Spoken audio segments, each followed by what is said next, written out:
तुम्ही weight loss मोहिमेवर असणार तर ही डिश तुमच्यासाठी एकदम परफेक्ट आहे. आजची डिश आहे कुळिथाचे लाडू किंवा कुळिथाचे शेंगुळे. कुळीथ हे आपल्या आरोग्यासाठी अत्यंत उपयुक्त असतात. मुतखड्यावर तर कुळीथ म्हणजे रामबाण उपाय आहे. वेट लॉससाठी एकदम परफेक्ट आहेत कुळीथ. आणि यामध्ये अशी एक प्रॉपर्टी आहे की त्यामुळे शरीरातील बॅड कोलेस्ट्रॉल कमी होण्यासाठी मदत होते आणि गुड कोलेस्ट्रॉल वाढण्यासाठी. चला तर मग आज मी कुळिथाच्या ह्या मस्त अशा शेंगोळ्यांची रेसिपी शेअर करणार आहे. बाहेर कडाक्याची थंडी आणि घरामध्ये बनले होते हे गरमागरम शेंगोळे. तर नवऱ्याने स्पेशली सांगितलं होतं पाणी जास्त ओतून सूप जास्त बनव बरं. मग मीही ती इन्स्ट्रक्शन फॉलो केली आणि मस्त बनवले होते भरपूर सूप असलेले कुळिथाचे लाडू. तर हे बघा इथे एक सगळ्यात आधी मी वाटण तयार करून घेतलं. वाळलेली लाल मिरची, जिरे आणि भरपूर असा लसूण टाकून वाटण तयार केलं. नंतर कुळिथाचं पीठ जे मम्मीने माझ्यासाठी बनवून ठेवलं होतं, तर ते पीठ मी इथे जवळजवळ 2.5 कप एवढं हे पीठ घेतलं होतं. तसेच ज्वारीचं पीठ अर्धा कप आणि गव्हाचं पीठ अर्धा कपला थोडंसं कमी. नंतर हे वाटण ॲड केलं, चवीपुरतं मीठ ॲड केलं आणि पाणी टाकून छान हळूहळू हे पीठ मस्त भिजवून घेतलं. सकाळी झोपेतून उठताच अंथरुणात असतानाच मम्मीला फोन केला, कसे बनवायचे शेंगुळे जेणेकरून तू बनवते तशीच टेस्ट यायला हवी. आणि खरंच आज शेंगुळे एकदम मम्मीने बनवल्याप्रमाणे टेस्ट आली होती. पीठ मात्र असं भिजवायचं की अगदी आपण चपातीला ज्याप्रमाणे गव्हाचं पीठ भिजवतो ना त्याचप्रमाणे. आणि व्हिडिओमध्ये मी जसं दाखवले त्याप्रमाणे शेंगोळे वळवून घ्यायचेत. आणि प्रत्येक भागामध्ये वेगवेगळ्या आकारात हे बनवले जातात. काही ठिकाणी बघा असा जिलेबीसारखा त्याला आकार दिला जातो. काही ठिकाणी अगदी छोटे छोटे गोल बनवून घेऊन जोडून छोटे छोटे शेंगोळे बनवतात.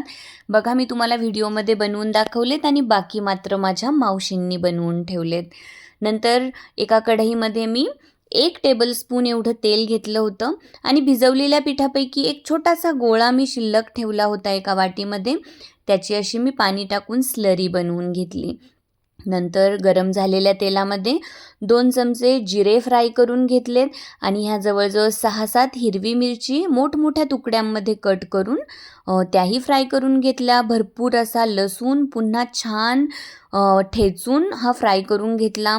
भरपूर कट केलेली कोथिंबीरसुद्धा ॲड केली. सगळं काही छान फ्राय झालं की ह्यामध्ये मी भरपूर असं उकळतं पाणी ॲड केलं. फोडणी किती साधीशी आहे बघा, पण डिशची टेस्ट मात्र एकच नंबर. नंतर यामध्ये चवीपुरतं मीठ ॲड केलं आणि झाकण ठेवून पाणी छान उकळू दिलं. उकळत्या पाण्यामध्ये तयार करून ठेवलेले शेंगोळे ॲड केलेत आणि नंतर जी आपण ह्याच पिठाची स्लरी बनवून ठेवली होती ती सुद्धा ॲड केली. अगदी हलक्या हाताने सगळं मिक्स करून घ्यायचं. स्लरी पाण्यामध्ये व्यवस्थित मिक्स व्हावी म्हणून इथे मी जरा चमच्याने हलक्या हाताने हलवून घेतलं होतं. इतकी भन्नाट बनते ना ही डिश. महाराष्ट्रात राहणाऱ्या प्रत्येकाला ही डिश माहीत असायलाच हवी आणि असणारच. बघा केवढं छान दिसतंय हे सगळं. आणि कुळीथ म्हणजे कसं आरोग्याच्या दृष्टीने कुळिथाचं महत्त्व तर अगदी म्हणजे खूपच जास्त आहे.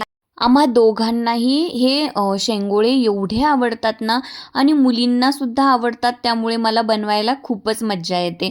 खरं तर या अगोदर मी एकदाच बनवले होते, पण मम्मीच्या हाताची चव आली नाही म्हणून मी एवढी खुश झाले नव्हते.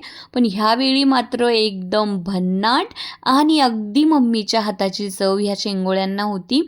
चला तर मग तुम्ही देखील या थंडीच्या सीझनमध्ये ही रेसिपी ट्राय करा. आणि कुळिथाचं सूपसुद्धा मी लवकरच शेअर करणार आहे. तीही रेसिपी बघा आणि माझे व्हिडिओज आवडत असतील तर लाईक करा, शेअर करा आणि माझ्या चॅनलला सबस्क्राईब करायला मात्र अजिबात विसरू नका. छान छान खा, मस्त व्यायाम करा. Thank you so much. Bye bye.